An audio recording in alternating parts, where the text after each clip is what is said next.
నుంచి 9 వరకు వారం రోజుల పాటు ఇరాన్ మాజీ supreme leader Ayatollah Ali Khamenei అంత్యక్రియలు జరుగుతున్న విషయం మనకు తెలిసిందే.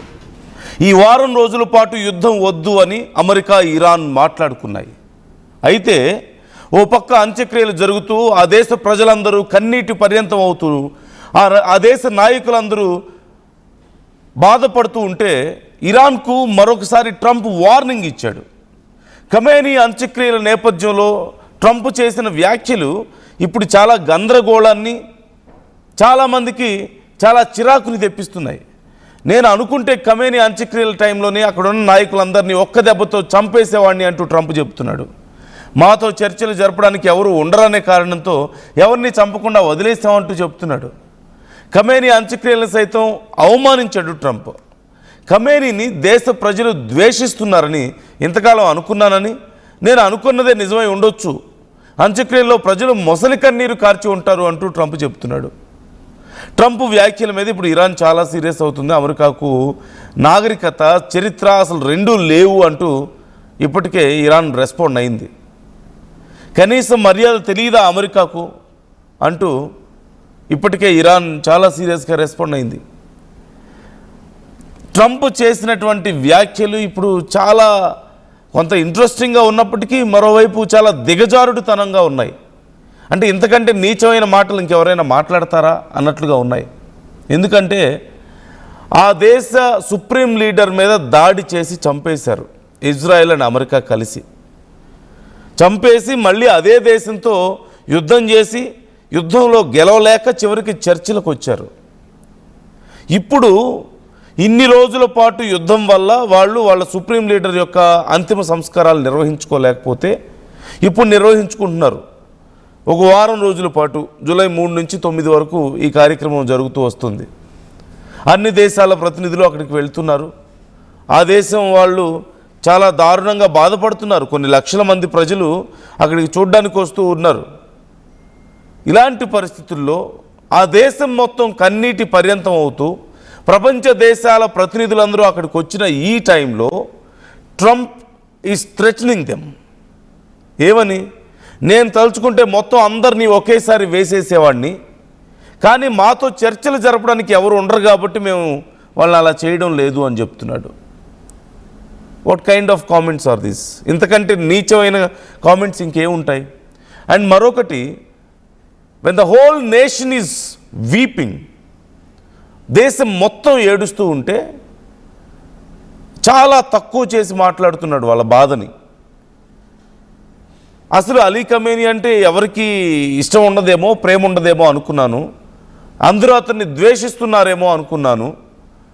అంతే తప్ప ఇదంతా ఇప్పుడు కనిపిస్తున్న ఈ ఏడుపులన్నీ కూడా నాటకాలు, డ్రామాలు. ఇదంతా మొసలి కన్నీరు గారుస్తున్నారు ఆ నాయకులు అని చెప్పేసి మాట్లాడడాన్ని మనం చూస్తున్నాం. ఇప్పుడు ఈ కామెంట్స్ ప్రపంచవ్యాప్తంగా అన్ని దేశాలని ఆశ్చర్యపరుస్తున్నాయి.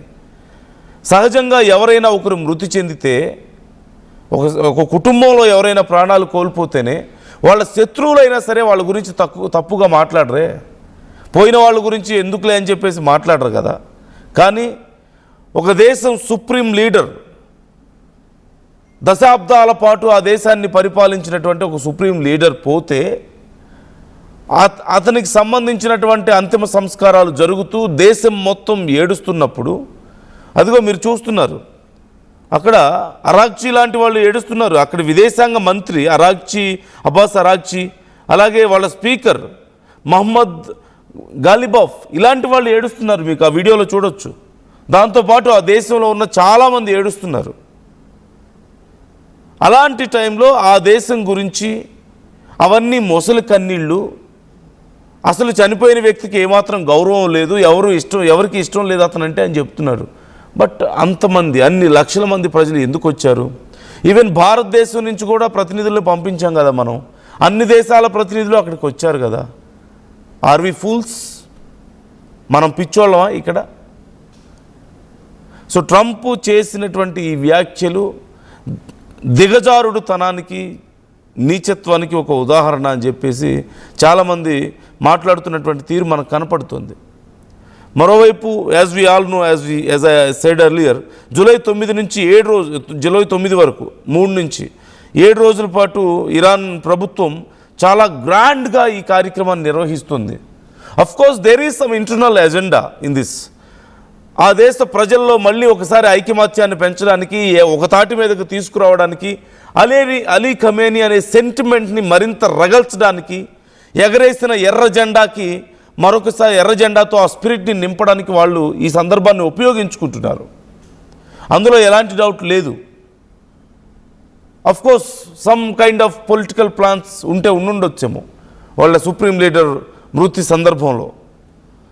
కానీ ఇప్పుడు 4-5 తేదీల్లో అక్కడ టెహ్రాన్లో గ్రాండ్ మొసల్లా ప్రార్థనా మందిరంలో ఖమేనీ అలాగే ఆయనతో పాటు మరణించిన కుటుంబ సభ్యులు అందరి పార్థివ దేహాలను ప్రజల సందర్శనార్థం ఉంచారు. నిన్న మొన్న చాలా లక్షలాది మంది ప్రజలు అక్కడ నివాళులు అర్పించారు. తర్వాత అంతిమయాత్ర కోసం కోమ్ నగరానికి, అక్కడి నుంచి ఇరాక్లోని షియా పవిత్ర నగరాలైనటువంటి నజాఫ్, కర్బలాలకు అక్కడి నుంచి తరలిస్తున్నారు. ఇప్పుడు ఆల్రెడీ మూవ్ చేస్తున్నారు. లాస్ట్లో చివరిగా జూలై 9న ఖమేనీ సొంత పట్టణం అయినటువంటి ఇరాన్లోని అత్యంత పవిత్ర నగరం మషహద్లో ఆయన భౌతికాయాన్ని అధికారికంగా ఖననం చేయబోతున్నారు. ఇప్పుడు ఇన్ని లక్షల మంది ప్రజలు ఒక చోట గుమిగూడి, ఇంతమంది డెలిగేట్స్ ఒక చోటకు వచ్చి, ఆ దేశంలో ఉన్నటువంటి ప్రముఖులందరూ కూడా అక్కడికి రావడాన్ని మనం చూస్తున్నాం. ఈవెన్ అలీ ఖమేనీ 3 కొడుకులు కూడా వచ్చారు. ముస్తఫా ఖమేనీ తప్ప మిగతా 3 కొడుకులు అక్కడికి రావడం మనకు కనిపిస్తుంది. ఇలాంటి టైంలో అక్కడ ముస్తఫా, మొయిసన్ అలాగే మసౌద్ 3 ఖమేనీలు. వీళ్ళు ముస్తఫా ఖమేనీ, మొయిసమ్ ఖమేనీ, మసౌద్ ఖమేనీలు. వాళ్ళతో పాటుగా పెజెష్కియాన్ వాళ్ళ అధ్యక్షుడు, అలాగే పార్లమెంట్ స్పీకర్ గాలిబఫ్, విదేశాంగ మంత్రి Abbas Araghchi, IRGC chief commander Mohammad Vahidi, ఇలా వీళ్ళందరూ ప్రముఖులందరూ వచ్చారు. విదేశాలకు సంబంధించిన డెలిగేట్స్ వచ్చారు, అన్ని దేశాల వాళ్ళు ఇంక్లూడింగ్ ఇండియా. ఆ దేశ ప్రజలు కొన్ని లక్షల మంది అక్కడ గుమిగూడారు. అదిగో మీరు చూడండి, ఇసుకేస్తే రాలనంత జనం మనకు కనిపిస్తున్నారు. ఇలాంటి టైంలో మేము తలుచుకుంటే మొత్తాన్ని లేపివేసేవాళ్ళం అని చెప్పేసి ట్రంప్ మాట్లాడుతున్నాడు. Can you really dare to do that? He know the consequences. ఒకవేళ అలాంటి ఆలోచన చేసిన పరిణామాలు ఎంత దారుణంగా ఉంటాయో మనకు తెలిసిందే. సామాన్య ప్రజల మీద డైరెక్ట్గా దాడి చేయడం అనేది ఒక దిక్కుమాలిన చర్య. ఆల్రెడీ ఇరాన్ మీద దాడి పేరుతో ఇప్పటికే స్కూల్ పిల్లలతో పాటు, చిన్న పిల్లలతో పాటు ఎంతోమంది సామాన్యుల ప్రాణాలని ట్రంప్ తీశాడు.